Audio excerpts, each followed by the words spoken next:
সুপ্রিয় শিক্ষার্থী, আসসালামু আলাইকুম। আমরা যেহেতু কথা দিয়েছিলাম যে আমরা চ্যাপ্টার 5 এর সম্পূর্ণ তথ্যগুলো তোমাদের সাথে আলোচনা করব, তো আজকে আমরা আবার চলে আসলাম ষষ্ঠ লাইভ ক্লাসে। আজকে আমরা সি প্রোগ্রামিং শুরু করব। অর্থাৎ এর পূর্বে কিন্তু আমরা দেখেছিলাম ফ্লো চার্ট এবং অ্যালগরিদম সম্পর্কে। আজকে আমরা দেখব যে সি প্রোগ্রাম কিভাবে করতে হয়। ঠিক আছে, তোমাদের মেইন টপিক ছিল সি প্রোগ্রাম। সি প্রোগ্রাম করতে গিয়ে আমরা ফ্লো চার্ট এবং অ্যালগরিদম নিয়ে আমরা আলোচনা করেছিলাম, এবং যেখানে আমরা প্রত্যেকটা তথ্যের ভেঙে ভেঙে আমরা দেখেছিলাম যে ফ্লো চার্ট জিনিসটা কি এবং অ্যালগরিদম জিনিসটা কি।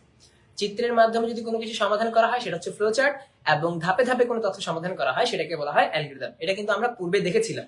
আজকে আমরা দেখবো যে কিভাবে আমরা সি প্রোগ্রাম করবো, একদম খুঁটিনাটি বিষয়। অর্থাৎ কিভাবে একজন ব্যক্তি, কেউ যদি পারে না সি প্রোগ্রাম, সেও কিন্তু আজকে আমাদের সি প্রোগ্রাম করতে পারবে।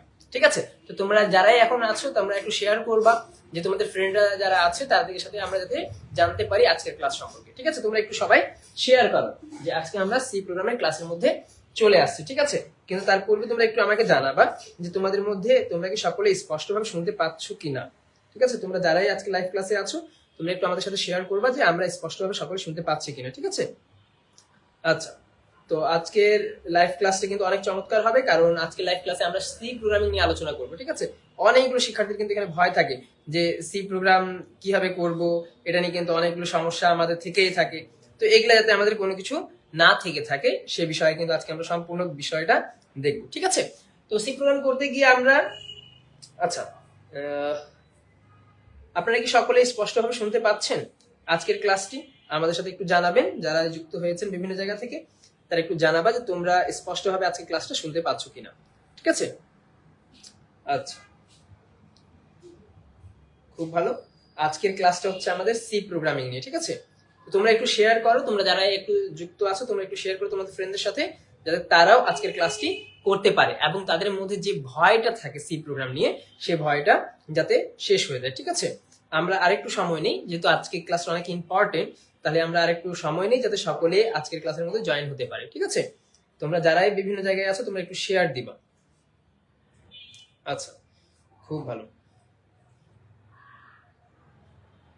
আচ্ছা, ঠিক আছে। তো আমরা আজকে যে বিষয়টা নিয়ে আলোচনা করছি সেটা হচ্ছে আমাদের সি প্রোগ্রামিং। সি প্রোগ্রামিং সবচেয়ে ইম্পর্টেন্ট টপিক, অর্থাৎ প্রতি বছর এই অধ্যায় থেকে কিন্তু দুটি করে সৃজনশীল হয়।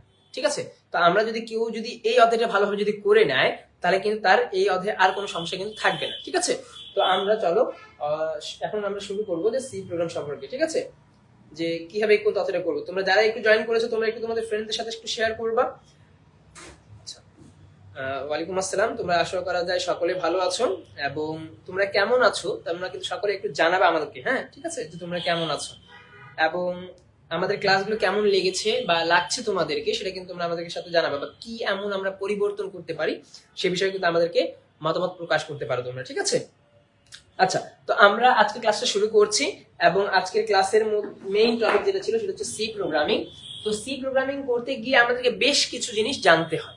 ঠিক আছে, প্রোগ্রামিং সাধারণত কোডিং কম্পিউটারে বা ল্যাপটপে হয়ে থাকে। আমরা ল্যাপটপ বা কম্পিউটার ইনশাল্লাহ ভবিষ্যতে সেটাও দেখবো, কিন্তু আপাতত আমরা হোয়াইট বোর্ডে দেখবো যে কোয়েশ্চেন থাকলে কিভাবে আমাদেরকে অ্যান্সার করতে হয়। ঠিক আছে, প্রোগ্রামিং করার পূর্বে তোমাকে বেশ কয়েকটা তথ্য মাথায় রাখতে হবে।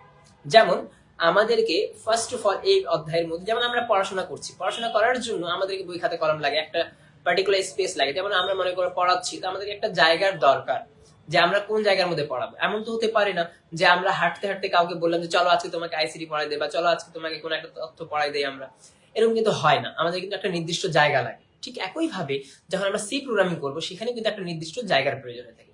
এই যে জায়গা যে প্রয়োজন হয়ে থাকে এই জায়গাটাকে আমরা সাধারণত হেডার ফাইল হিসেবে বলে থাকি। ঠিক আছে, তো হেডার ফাইলের মধ্যে হেডার ফাইল লেখার নিয়ম হচ্ছে যে প্রথমে আমাদেরকে হ্যাশট্যাগ দ্বারা লিখতে হয়। হ্যাশট্যাগ লেখার পর লিখতে হয় ইনক্লুড। ঠিক আছে, ইনক্লুড।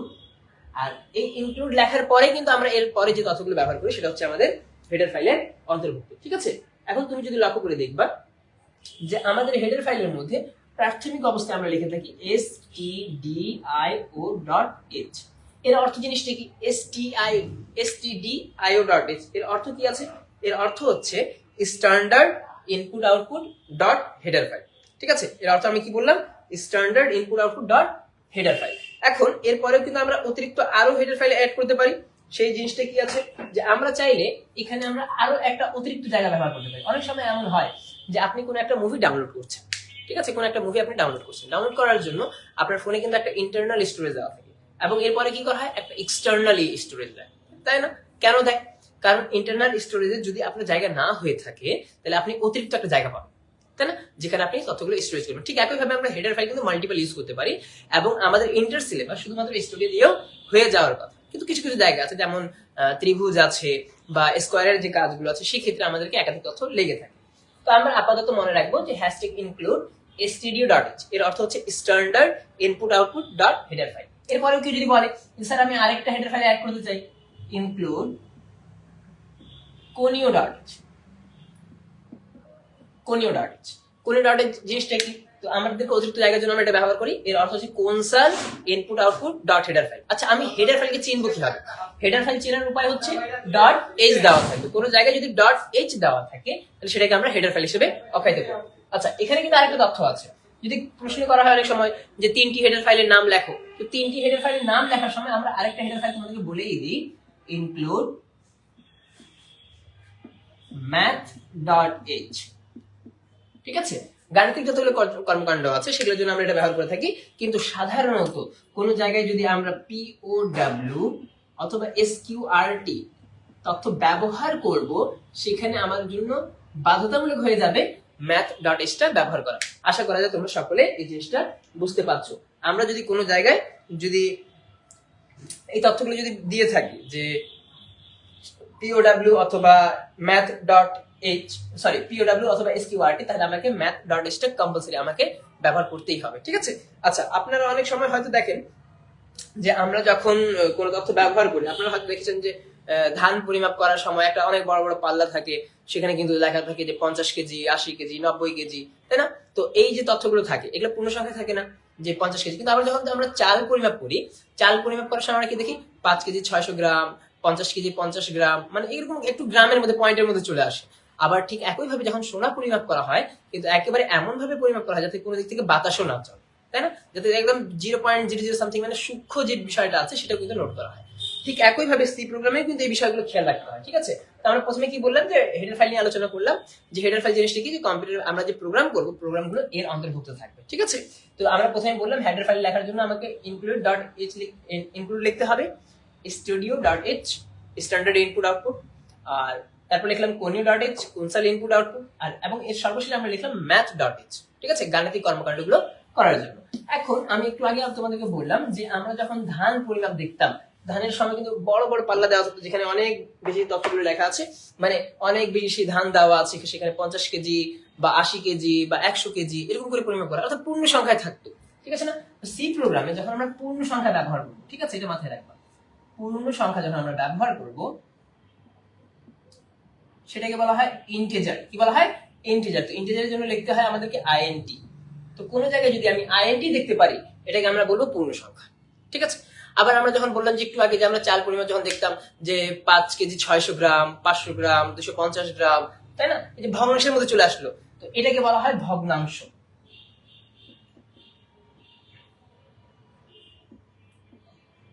ভগ্নাংশের জন্য কি ব্যবহার করতে হয়? ফ্লোর।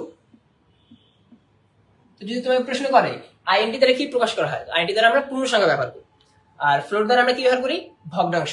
এবং কোন জায়গায় যদি সোনার মতো একদম অতি ক্ষুদ্র তথ্যগুলো যদি ব্যবহার করা হয় সেটাকে আমরা বলে থাকি বড় ভগ্নাংশ। বড় ভগ্নাংশ।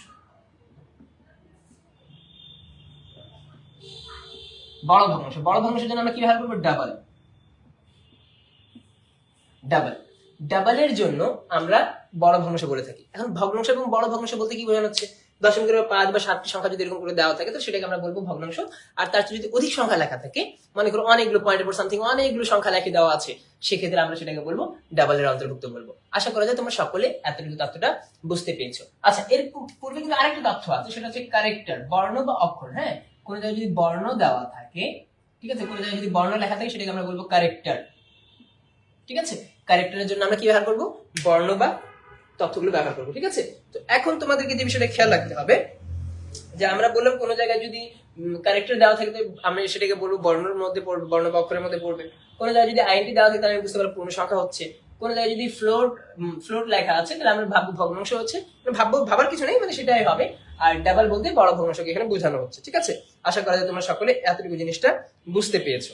আচ্ছা এরপর যে বিষয়টা তোমার খেয়াল রাখতে হবে, এখানে কিন্তু অনেক সময় প্রশ্ন করা হয় যে কোনটি কম্পিউটার মেমোরি, মানে এই যে আমি লিখলাম ক্যারেক্টার CHAR, এর জন্য আমাদের কম্পিউটার ব্যবহার করা হয় পার্সেন্টেজ সি, আর ইন্টিজারের জন্য ব্যবহার করতে হয় পার্সেন্টেজ ডি, ফ্লোটের জন্য লিখতে হয় পার্সেন্টেজ এফ, এবং ডাবলের জন্য লিখতে হয় পার্সেন্টেজ LF।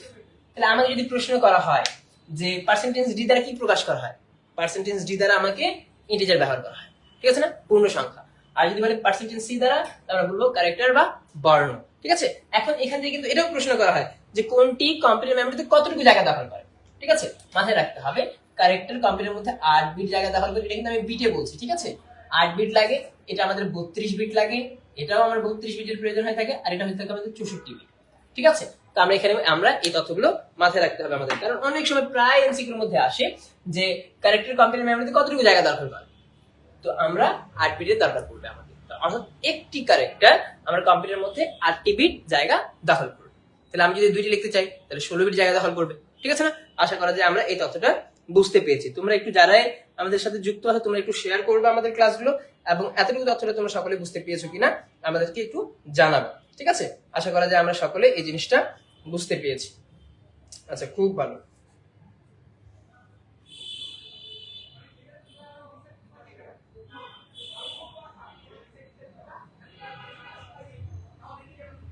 ঠিক আছে, তো আমরা আশা করা যায় এতটুকু তথ্যটা আমরা সকলে বুঝতে পারছি, তাই না। এখন আমরা এর পরে তথ্যগুলো দেখবো। এর পরে তথ্য বলতে গেলে জিনিসটা কি বোঝানো হচ্ছে যে আমরা যখন প্রোগ্রামিং করি, প্রোগ্রামিং করার সময় আমাদের কম্পিউটারের মধ্যে যেহেতু একটা নির্দিষ্ট জায়গার প্রয়োজন হয়ে থাকে, সেই জায়গাকে আমরা হেডার ফাইল দ্বারা প্রকাশ করে থাকি, এবং এর যখন প্রোগ্রাম রচনা করব, তো আমাকে কিন্তু সম্পূর্ণ তথ্য নিয়ে আলোচনা করতে হবে। আমরা এর পূর্বে যখন ফ্লোচার্ট অ্যালগরিদম করছিলাম তখন কিন্তু আমরা ওখানে ইনপুটের মানটা গ্রহণ করতাম। মাথায় রাখবে, যখন তোমরা সি প্রোগ্রাম করবা, তোমরা হয়তো অনেকে দেখেছো যখন আমরা একটা বাড়ি বানাই, তো বাড়ি বানানোর পূর্বে একজন ভদ্র ব্যক্তি আসে, সেই ভদ্র ব্যক্তিকে আমরা ইঞ্জিনিয়ার বলে থাকি। তিনি বাড়ি বানানোর পূর্বে বলে তোমাকে যে এখানে বাড়ির দরজা হবে, এখানে জানলা হবে, রুমের এই কালার হবে, এখানে লাইট হবে, এখানে সুইচ হবে, মানে সম্পূর্ণ ডিটেলস তোমাকে কিন্তু দিয়ে দেয়। এই যে সম্পূর্ণ যে ডিটেলস দিচ্ছে, এই ডিটেলসটাকে যে দিচ্ছে ঠিক একই ভাবে তোমাকে কিন্তু বাড়ি বানানোর পূর্বে কিন্তু সম্পূর্ণ তথ্য দিয়ে দিচ্ছে। ঠিক একই ভাবে তুমি যখন সি প্রোগ্রাম করবা, তোমার কেমন ইনপুট নিবা এবং কেমন তুমি আউটপুট পাবা তা কিন্তু তোমাকে পূর্বেই উল্লেখ করে দিতে হবে, ঠিক আছে। আচ্ছা, এখানে কিন্তু আরেকটা বিষয় খেয়াল রাখতে হবে তোমাকে, যদি তোমার ইনপুটের মান জানা থাকে, ঠিক আছে, কি বললাম আমি, যদি ইনপুটের মান জানা থাকে তাহলে তোমাকে প্রিন্টএফ এবং স্ক্যানএফ করতে হয় না। এখন এই প্রিন্টএফ স্ক্যানএফ জিনিসটা কি আছে, প্রিন্টএফ এবং স্ক্যানএফ জিনিসটা কি আছে, প্রিন্টএফ হচ্ছে উদ্দীপকে যা দেখাবে, আর স্ক্যানএফ হচ্ছে কিবোর্ড থেকে ইনপুটের মানটা গ্রহণ করা। আশা করা যায় আমরা এতটুকু ততটা বুঝতে পেরেছি। প্রিন্টএফ হচ্ছে কি, উদ্দীপকে যা দেখাবে বা ডিসপ্লেতে যা দেখাবে, আর স্ক্যানএফ হচ্ছে কিবোর্ড থেকে ইনপুটের মানটা গ্রহণ করা। অনেক সময় প্রশ্ন করতে পারে না যে স্ক্যানএফ এর কাজ কি, কিবোর্ড থেকে ইনপুটের মানটা গ্রহণ করা, ঠিক আছে। এখন আমরা দেখব যে আমরা কিভাবে একটা প্রশ্নের সমাধান করব। মনে করো তোমাকে প্রশ্ন করছে যে দুটি পূর্ণ সংখ্যার সমষ্টি নির্ণয় করার জন্য সি প্রোগ্রাম, ঠিক আছে। তোমাকে প্রশ্ন করছে দুটি পূর্ণ সংখ্যার সমষ্টি নির্ণয় করার জন্য সি প্রোগ্রাম। আমরা প্রশ্ন লিখি দুটি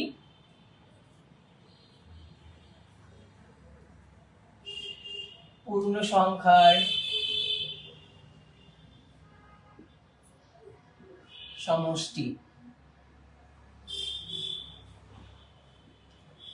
নির্ণয়ের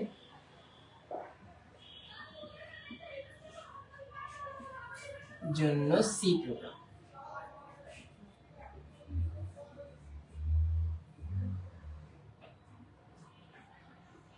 ঠিক আছে, এখন মনে করো তোমাকে দুটি সংখ্যার সি প্রোগ্রাম লিখতে বলছি।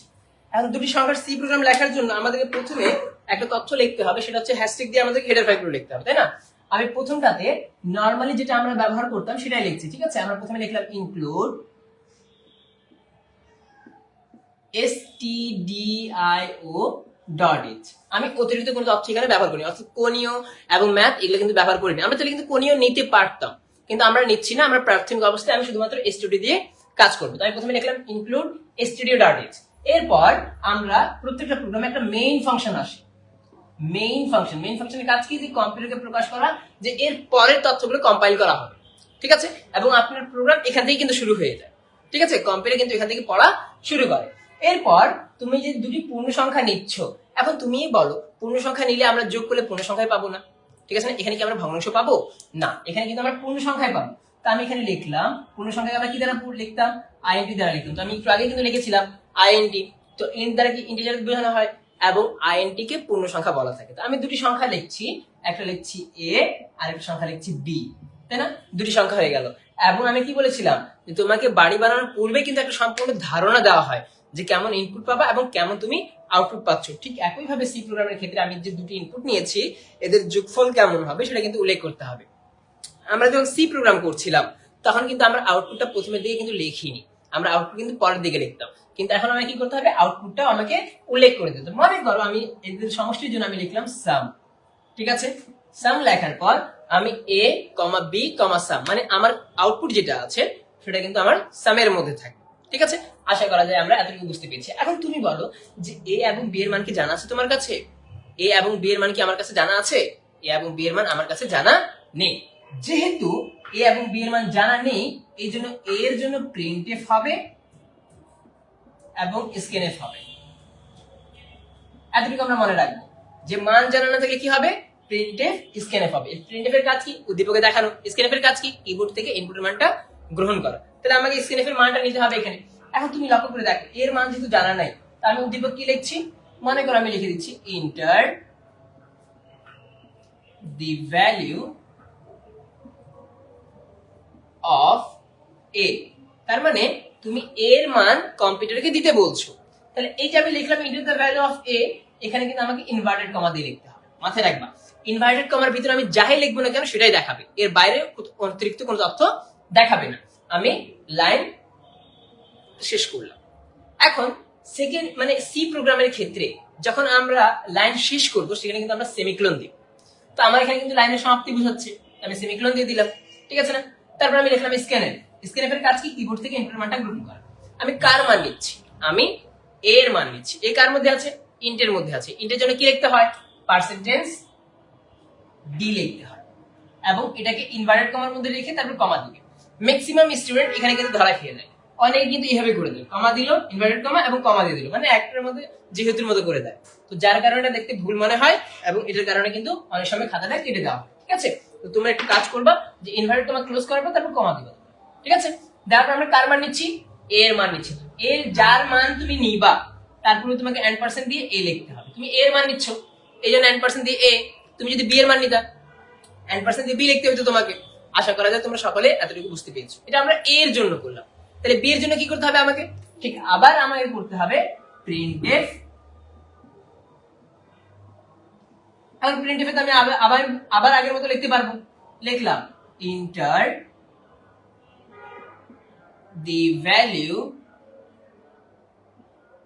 Of B.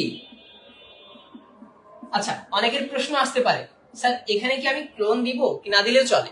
এটা আমি জাস্ট সুন্দর দেখাবে এই জন্য আমি লিখছি। প্রিন্টএফ যেখানে লিখছি এই প্রিন্টএফটা উদ্দীপকে শো হবে তোমার, ঠিক আছে? উদ্দীপকে লেখা থাকবে enter the value of B, তখন তুমি বুঝতে পারছো যে এখানে বি এর মান দিতে বলছে। আমরা সাধারণত যখন ব্যাংকে যাই তখন যখন ডেবিট কার্ডটা পাঞ্চ করি তখন বলা থাকে প্লিজ এন্টার ইওর পিন, তাই না? তো এই যে লেখা থাকে ওই লেখাটা কিন্তু এই প্রিন্টএফ এর মাধ্যমে আসে, ঠিক আছে? তারপর তুমি যে ওখানে যে নাম্বারগুলো পিন দাও, যে পাসওয়ার্ড নাম্বার দাও বা পিন নাম্বারটা দাও, সেটা কিন্তু স্ক্যানএফ এর মাধ্যমে আসে। Scanf percentage D. কেন পার্সেন্টেজ ডি দিলাম, কারণ আমরা যে মানটা নিচ্ছি সেটা কিন্তু পূর্ণ সংখ্যায় নিচ্ছি, আমরা কিন্তু ভগ্নাংশে নিচ্ছি না। তো পার্সেন্টেজ ডি এন্ড পার্সেন্ট দিয়ে আমরা কিন্তু বি লিখে দিলাম। তাহলে আমরা বি এর মানটা কিন্তু গ্রহণ করছি। একটু আগে আমরা এর মান নিলাম, এখন আমরা বি এর মান নিচ্ছি। এখন এ আর বি দুটো ইনপুটের মান নেওয়া হয়ে গিয়েছে আমার। এখন আমাকে কি করতে হবে, এদের মানে কিন্তু যোগ করতে হবে। যোগের জন্য আমি কি লিখেছিলাম, সাম লিখেছিলাম। আমি লিখলাম সাম ইকুয়াল এ প্লাস বি। তো এ আর বি এর মানকে যোগ করা হবে এখানে, তাই না? তো যোগফলটা কার মধ্যে আসছে, সামের মধ্যে আসছে। তো আমি যদি সামের মানটা প্রিন্ট করতে পারি তাহলে আমার সম্পূর্ণ ফলাফলটা প্রিন্ট হয়ে যাবে স্যার। তাহলে আমি এখানে লিখে দেই যে প্রিন্টএফ, কারণ প্রিন্ট করার জন্য তো আমরা প্রিন্টএফ ব্যবহার করতাম। যে কোনো তথ্য যদি আমি দেখাতে চাই তাহলে আমরা কি ব্যবহার করব, প্রিন্টএফ ব্যবহার করব। প্রিন্টএফ এর জন্য আমরা লিখলাম প্রিন্টএফ পার্সেন্টেজ ডি, কারণ সামটা কার মধ্যে রেখেছিলাম, আইএনটির মধ্যে, এই জন্য এখানে আমি পার্সেন্টেজ ডি দিয়েছি। কমা দেওয়ার পর আমরা এখানে লিখবো সাম। মাথায় রাখবা সি প্রোগ্রামকে কিন্তু কেস সেনসিটিভ বলা হয়। কি বলা হয়, কেস সেনসিটিভ। জিনিসটা কি, এই জিনিসটা হচ্ছে এখানে ক্যাপিটাল লেটার এ এবং স্মল লেটার এ এর মধ্যে কিন্তু ব্যবধান আছে। তুমি এখানে ক্যাপিটাল লেটার এর জায়গায় স্মল লেটার ব্যবহার করতে পারবে না, স্মল লেটারের জায়গায় তুমি ক্যাপিটাল লেটার ব্যবহার করতে পারবে না। তো এই জন্য সি প্রোগ্রামকে কেস সেনসিটিভ বলা হয়। ঠিক আছে, তো আমি দেখো এখানে যেরকম স্মল লেটার লিখেছিলাম সাম, এখানে ঠিক একই জিনিস, এখানে কিন্তু ঠিক একই জিনিস। ঠিক আছে, কেউ যদি বলে না স্যার আমি এখানে চেঞ্জ করে দিব, কম্পিউটার এখানে বুঝতেই পারবে না তুমি মানটা কার মধ্যে স্টোর করেছো বা কোনটা প্রিন্ট করতে বলছো। ঠিক আছে, এখন দেখো তারপর আমাদের প্রোগ্রাম তো প্রিন্ট হয়ে গেছে, এখন প্রোগ্রামটা আমাকে থামাতে হবে না। থামানোর জন্য আমরা কি ব্যবহার করবো? Return zero. Return zero. এখন তোমরা অনেকে বলবা ভাইয়া বইয়ে তো আমরা দেখি গেট ক্যারেক্টার লেখা থাকে। অবশ্যই বইয়ে যদি আমরা স্টুডিও এবং কোন যদি দুটাই ব্যবহার করি তাহলে আমরা কিন্তু গেট ক্যারেক্টার লিখতে হবে। ঠিক আছে, কিন্তু আমরা এখানে কি ব্যবহার করেছি? শুধুমাত্র স্টুডিও ব্যবহার করেছি। আমরা কিন্তু পরবর্তীতে গেট ক্যারেক্টারটাও নিয়ে আসবো। তো আপাতত আমরা রিটার্ন জিরো বুঝাচ্ছি। এর দ্বারা কি বোঝানো হচ্ছে যে আপনার প্রোগ্রামটা এখানে থেমে যাবে এবং প্রোগ্রাম যেহেতু শেষ আমরা এখানে সেকেন্ড ব্র্যাকেট দ্বারা ক্লোজ করে দিব। তুমি লক্ষ্য করে দেখবা সেকেন্ড ব্র্যাকেট থেকে সেকেন্ড ব্র্যাকেটের মধ্যে যতগুলো লাইন আছে সবার শেষে সেমিক্লোন আছে। ঠিক আছে, সেমিক্লোন দ্বারা কি বোঝানো হচ্ছে? লাইনের সমাপ্তি বোঝানো হয়। আশা করা যায় তোমরা সকলে এই জিনিসটা বুঝতে পারছো। ঠিক আছে না? আমরা কিন্তু এটা একটা প্রোগ্রাম করে ফেলেছি। তোমাদের কাছে যখন প্রশ্ন করা হবে দুটি পূর্ণ সংখ্যার মধ্যে সমষ্টি নির্ণয় করার জন্য সি প্রোগ্রাম যখন লিখতে বলবে তো আমরা এভাবে করে লিখে ফেলবো, তাই না? তো আশা করা যায় তোমরা সকলে এই জিনিসটা বুঝতে পেরেছো। এখন আমরা যদি এই জিনিসটাকে যদি আমরা চাইলে তিনটি সংখ্যার মধ্যেও করতে পারবো, একদম খুব সহজভাবে কিন্তু আমরা তিনটি সংখ্যার মধ্যে করতে পারবো, তাই না? দেখো তো তিনটি সংখ্যার মধ্যে যদি আমরা করতে যাই এখানে কি পরিবর্তন ঘটবে? আচ্ছা, তিনটি সংখ্যার মধ্যে যদি আমরা করতে যাই তাহলে এখানে শুধুমাত্র কি হবে? এই প্রিন্টএফ স্ক্যানএফ যেটা আছে সেটা কিন্তু আমাদের আরেকবার রিপিট হয়ে যাবে, তাই না? এই প্রিন্টএফ স্ক্যানএফ আমাদের কি হবে? আরেকবার রিপিট হবে। তোমরা কি সকলে এই জিনিসটা বুঝতে পারছো? আচ্ছা, আমরা এখানে কিন্তু তিনটি সংখ্যা করতে গেলে কি করবো? এখানে এ বি সি লিখবো, প্রিন্টএফ স্ক্যানএফ আরেকবার করবো, তারপর এখানে আবার এ প্লাস বি প্লাস সি করবো, বাকি জিনিস কিন্তু একই থাকবে। তাহলে আমাদের এইভাবেই কিন্তু আমাদের তিনটি সংখ্যার মধ্যে বড় সংখ্যা হয়ে যাবে। আশা করা যায় তোমরা সকলে এই জিনিসটা বুঝতে পারছো, তাই না? এখন দেখো আমরা এখানে তিনটি সংখ্যার মধ্যে দুটি সংখ্যার মধ্যে বড় সমষ্টি করে দিয়েছি। যদি আমাকে বলতো দুটি সংখ্যার গড় করতে, ঠিক আছে না? দুটি সংখ্যা যদি আমাকে গড় করতে বল তাহলে কি পরিবর্তন হবে? আচ্ছা, একটা জিনিস মাথায় রাখবা, আমি একটু আগে বললাম যে আইএনটি দ্বারা আমাদেরকে পূর্ণ সংখ্যা বোঝায় এবং ফ্লোট দ্বারা আমাদেরকে ভগ্নাংশ বোঝায়। মাথায় রাখবা ইন্টিজারে কিন্তু শুধুমাত্র পূর্ণ সংখ্যা আছে, এখানে কিন্তু পূর্ণ সংখ্যা এবং ভগ্নাংশ দুটাই আছে। ঠিক আছে, অর্থাৎ যদি পূর্ণ সংখ্যা আসে তাহলে স্টোর তো হবেই, কিন্তু ভগ্নাংশ যদি তোমার এখানে আসে তাহলে কিন্তু তোমার তথ্যটা কিন্তু এখানে স্টোর হবে। আশা করা যায় তোমরা সকলে এই জিনিসটা বুঝতে পেরেছো, তাই না? আচ্ছা, এখন আমরা দেখবো যে কিভাবে দুটি সংখ্যা যদি আমাকে গড় করতে বলে তাহলে আমরা কিভাবে অ্যান্সার করব। যদি গড় করতে বলে তাহলে আমরা কি হবে? মনে করো তোমাকে প্রশ্ন করছে দুটি পূর্ণ সংখ্যার সমষ্টির জায়গায় তোমাকে বলে দিয়েছে গড় নির্ণয় করতে বলছে। ঠিক আছে, যদি গড় নির্ণয় করতে বলে তাহলে আমি কি করব? এখন দেখো এখানে কিন্তু আমরা দুটি সংখ্যা লিখেছিলাম, তাই না? এ আর বি দুটি সংখ্যা নিয়েছি। এখন এই যে এ এবং বি এই সংখ্যাটাকে আমি তো পূর্ণ সংখ্যা নিয়েছিলাম, তো আমি এখানে লিখে দিলাম আইএনটি এ কমা বি, এবং যেহেতু গড় করবো আমি লিখলাম ফ্লোর এভিজি। এখন লক্ষ্য করে দেখবা কেন এভিজি লিখলাম বা কেন আমি ফ্লোটের মধ্যে অ্যাভারেজটাকে রেখেছি। আচ্ছা, জরুরি আছে কি অ্যাভারেজ লিখতে হবে? আমি কিন্তু ফ্লোচার্ট অ্যালগরিদমে কিন্তু এগুলো তথ্য বলেছিলাম যে আমরা এখানে ফ্লোটের জায়গায় এক্স ওয়াই জেড যেটা ভালো লাগে আমরা কিন্তু সেটা এখানে পিক করতে পারবো। তো তাহলে দেখো একটা জিনিস আমাকে তোমরা বলবা, সাপোজ ধরো যদি আমি 5 এবং 7 এদের যদি আমি গড় করি তাহলে অ্যান্সার হচ্ছে কিন্তু 6। কিন্তু তাহলে এখানে দেখো আমি এটা পূর্ণ সংখ্যা, এটা পূর্ণ সংখ্যা, এটা অ্যান্সার পূর্ণ সংখ্যা পেয়েছি। কিন্তু যদি আমি 5 আর 6 এর গড় করি তাহলে আমি কত পাচ্ছি? 5.5। লক্ষ্য করবা ইনপুট কিন্তু উভয়ে কিন্তু পূর্ণ সংখ্যা আছে, ইনপুট কিন্তু আমাদের উভয়ে পূর্ণ সংখ্যা আছে, কিন্তু আউটপুট একবার পূর্ণ সংখ্যা পেয়েছি একবার ভগ্নাংশে পেয়েছি। তো আমি পূর্ণ সংখ্যাও পেতে পারি এবং ভগ্নাংশ পেতে পারি। আপনাকে সি প্রোগ্রামে এমন ভাবে করতে হবে যে কোনো ব্যক্তি যে কোনো জায়গা থেকে যদি এটা অ্যান্সার দেয় বা ইনপুট দেয় আমাদের অ্যান্সার যাতে রাইট আসে। ঠিক আছে, তো আমরা এখানে দেখতে পাচ্ছি তা আমাদের আউটপুটটা হয়ে গেছে ফ্লোর আর ইনপুটটা হয়ে গেছে ইন্টিজার। ঠিক আছে, এই জন্য আমরা ইন্ট এ কমা বি লিখেছি এবং ফ্লোটের মধ্যে এভিজি লিখেছি। আশা করা যায় এই জিনিসটা বুঝতে পেরেছো। আসলে সি প্রোগ্রাম কিন্তু তুলনামূলকভাবে অন্যান্য চ্যাপ্টারের তুলনায় একটু কঠিন আছে, এটা মানতে হবে। ঠিক আছে, কারণ যেহেতু এটা একটা ভাষা এটা কিন্তু একটু কঠিন হওয়ারই কথা। ঠিক আছে না? কিন্তু তোমরা যদি এটাকে সহজভাবে নাও আসলে কিন্তু সহজ হয়ে যায়। প্রথম কয়েকটা একটু তোমাদের জন্য কঠিন হতে পারে, কিন্তু এর পরবর্তী যেগুলো আছে সেগুলো কিন্তু তোমাদের জন্য অনেক সহজ হয়ে যাবে। ঠিক আছে, এখন দেখো এখানে যদি আমি গড় নির্ণয় করি, আমরা যে বললাম গড় নির্ণয় করি, তাহলে আমাকে কি করতে হবে? তাহলে এ আর বির মান তো জানা নাই, মান যেহেতু জানা নেই তাহলে আমাকে প্রিন্টএফ স্ক্যানএফ করতে হবে। আর যদি মান জানা থাকতো তাহলে আমি প্রিন্টএফ স্ক্যানএফ করতাম না। তাহলে এখন আমি প্রিন্টএফ স্ক্যানএফ করার পর আমাকে কি করতে হবে? সূত্র লিখতে হবে। ঠিক আছে না? গড়ের সূত্র কি আছে? সংখ্যাগুলো গড়ের সূত্র কি আছে? সংখ্যাগুলোর সমষ্টি ভাগ পদ সংখ্যা। আমি লিখলাম AVG equal a plus B divided by 2। এখন যদি তিনটি সংখ্যা থাকতো আমি কি লিখতাম? a plus B divided by 3 লিখে দিতাম। এবং এখানে আমরা প্রিন্ট করব এভিজি। প্রিন্ট করলে আমার গড় প্রিন্ট হয়ে যাবে। আশা করা যায় তোমরা সকলে এই জিনিসটা বুঝতে পেরেছো। সমষ্টি এবং গড় কিন্তু আমরা করে ফেলেছি, একদম সহজ আছে, কোনো কিছু ঝামেলা এখানে কিন্তু নেই। এবং এখানে একটু খেয়াল রাখবা, যেহেতু আমি এখানে এভিজি লিখেছি, তো এখানে কি আমি পার্সেন্টেজ দিতে পারবো?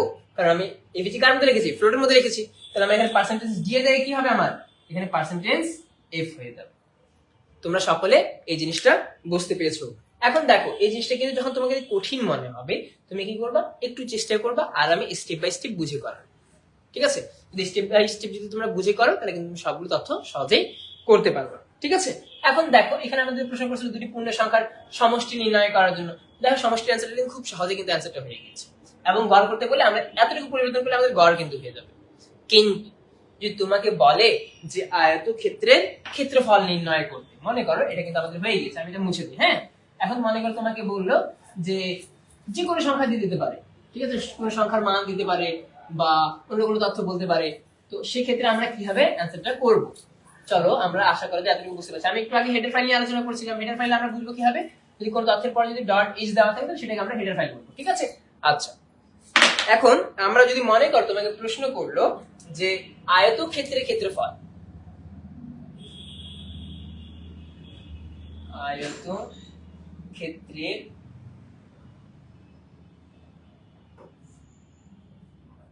ক্ষেত্রফল,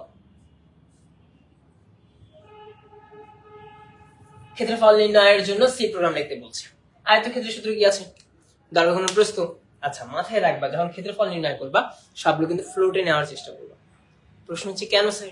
কারণ দেখো আমরা অনেক সময় পরিমাপ করতে গিয়ে মনে করো একটা রুম আমি পরিমাপ করছি, তা আমাদেরকে ইচ্ছে হলো যে আমি 12 ফিট বাই 12 ফিট আমরা রুম বানাবো। কিন্তু রুম বানানোর পর এমনও হতে পারে না যে 1 ইঞ্চি হয়তো বড় হয়ে গিয়েছে বা ইট দেওয়ার পর 1 ইঞ্চি ছোট হয়ে গিয়েছে, এটা হতে পারে না, বা সামথিং ছোট হয়ে গিয়েছে। তখন আমরা কি হবে? ভগ্নাংশ হয়ে যাবে না? তো যতগুলো ক্ষেত্রফল থাকবে সবগুলোর জন্য আমরা কি ব্যবহার করবো? ফ্লোট ব্যবহার করবো। আশা করা যায় তোমরা সকলে এই জিনিসটা বুঝতে পেরেছো। এখন আমি যদি আয়তক্ষেত্রে যদি আমি অ্যান্সারটা নির্ণয় করি, আমি প্রথমে লিখবো ইনক্লুড stdio.h। এর অর্থ কি বলেছিলাম? Standard input output dot header file. আমার হেডার ফাইল এটা একেবারে মুখস্থ বিদ্যা।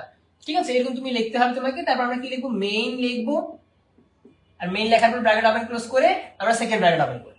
ঠিক আছে, এরপর থেকে যতগুলো তথ্য সবগুলো আমাদের কম্পাইলার কম্পাইল করবে। আচ্ছা এখন অনেকের মনে প্রশ্ন আসতে পারে কম্পাইলার কি? এক ধরনের অনুবাদক যন্ত্র। ঠিক আছে, কম্পাইলার এবং ইন্টারপ্রেটার নিয়ে কিন্তু আমরা আলোচনা করব পরবর্তীতে। ঠিক আছে, আপাতত আমরা লিখলাম যে এখানে floor B H area, area রাখলাম ক্ষেত্রফলের জন্য। মনে করো আমরা ক্ষেত্রফলটা আউটপুটটা আমরা এরিয়ার মধ্যে রাখবো। ঠিক আছে, এখন এই যে আউটপুট আমরা রেখেছি এর মধ্যে, তো এটার জন্য আমাকে বি এবং এইচ এর জন্য আমাকে প্রিন্টএফ স্ক্যানএফ করতে হবে। তো কারণ বি আর এইচ এর মান দেওয়া নেই, তাহলে আমি এখানে একবারে চালু করতে পারি অথবা ভেঙে ভেঙেও করতে পারি। আমি এবার তোমাকে একবারে দেখাচ্ছি। প্রিন্টএফ ইন্টার the value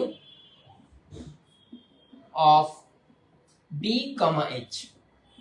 চাইলে আমরা লিখতে পারতাম ইন্টার দ্য ভ্যালু, আর আমি বলেছিলাম একটু আগে যে ইনভার্টেড কমা না দিলে আমার ভ্যালুগুলো গ্রহণযোগ্য হবে না। তো ভ্যালুগুলো প্রকাশ করার জন্য আমরা এখানে লিখেছি enter the value of b, h। তারপর এখন b আর h এর মান নিতে হবে না?